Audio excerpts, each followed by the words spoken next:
Hey, what's up, AP World? We have a short video for you today, why 1763 is so important. And in this video, you will find everything you need to know about 1763 for your APUSH exam. I cannot stress enough, this is such an important year in American history, especially colonial American history. So let's get started. We have four events that we're going to focus on. The first one is the end of the French and Indian War, also known as the 7 Years' War. Now, to go back a little bit, we're going to focus on the Albany Congress, which happened in 1754, at the beginning of the war. That's when it started.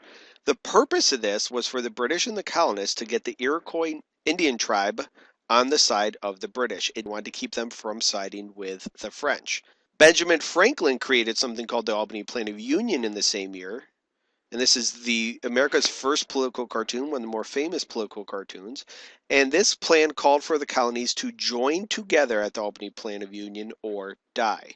And ultimately, it was rejected by the colonies because they believed they would have to give up some of their independence, and it was rejected by Britain because they were afraid that the colonists would have too much independence. So different reasons why they were rejected. Another thing to know about why the colonies rejected it was there was fear that they would have to pay for it and use taxes to pay for this, and they did not want to be taxed.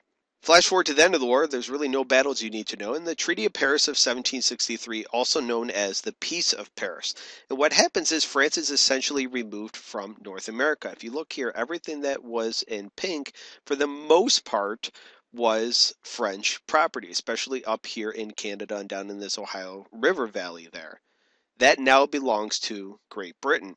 Great Britain becomes the major power in North America as well, and one of the impacts of the war is this helps promote an identity for the colonies, a specific North American identity, and colonial unity as well. They came together to fight in the French and Indian War. One issue that's going to happen, however, is Britain needs revenue or money to pay for the war, so they end what is event number 2, which is the end of salutary neglect. So let's talk about what is salutary neglect.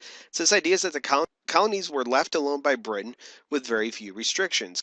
And the colonies flourished as a result of this. Britain was not taxing them much. They were not enforcing the Navigation Acts. They just let the colonies be. So why did it end? Well, to help pay for the French and Indian War, England began taxing and strictly enforcing something called the Navigation Acts. You need to know those. The Navigation Acts enforce this idea of mercantilism, which is the idea that colonies existed for the benefit of the mother country, in this case Britain. And here's a very famous political cartoon. You see the mother country, or Great Britain here, and she is being served by all the different colonies, things like raw materials, foodstuffs, and gold and silver.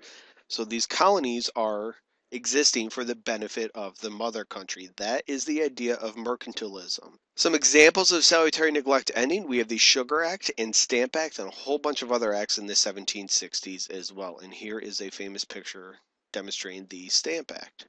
Event number 3 of the same year is Pontiac's Rebellion. So what was Pontiac's Rebellion? It was a Native American rebellion led by this guy, Chief Pontiac. So where did it occur? Well, it occurred in the Ohio Valley region, pretty much present-day Ohio, Pennsylvania, and Michigan. And it was west of the Appalachian Mountains, which is important to know. We'll get to in just a moment. So if you look here, we have Pennsylvania over here, Ohio down here, Michigan up here. See, a lot of these red areas are where the Native Americans attacked, and the squares are the battle sites, the big battle sites. So Britain wants to try to make sure this will not happen again. So why did it occur? Well, Chief Pontiac did not want to surrender land to the British after the French and Indian War. He was upset about it, didn't think he needed to. And the impact of this is it leads directly to event number 4, which is the Proclamation Line of 1763. So this was an order by King George III that prohibited colonists from expanding beyond the Appalachian Mountains. So again, let's look at all this pink area here. This is what Britain gained as a result of the French and Indian War.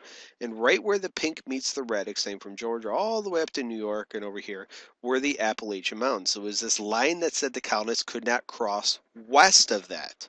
That is not going to sit well with the colonists. So why was it issued? It was issued in response to Pontiac's rebellion, and the hope was to limit conflict with Native Americans. So what's the impact of this line? Well, tensions increased between the British and the colonists. The colonists felt very betrayed. They just fought in the French and Indian War. They had about 25,000 colonist soldiers fighting and 25,000 British soldiers fighting. They felt that they were equal with the British. Why would they not be able to partake in this land that they just gained? And many colonists ended up moving west anyway. They ignored the line. Okay, that's pretty much everything you need to know for 1763, why that's such an important year. If you want to follow up with important stuff that happened after 1763, please check out the video APUSH Review Key Acts Leading to the American Revolution. If you have not already subscribed to my channel, please take a moment and do so and help spread the word any way you can. I would really appreciate it. I also appreciate you guys watching this. Thank you very much and have a good day.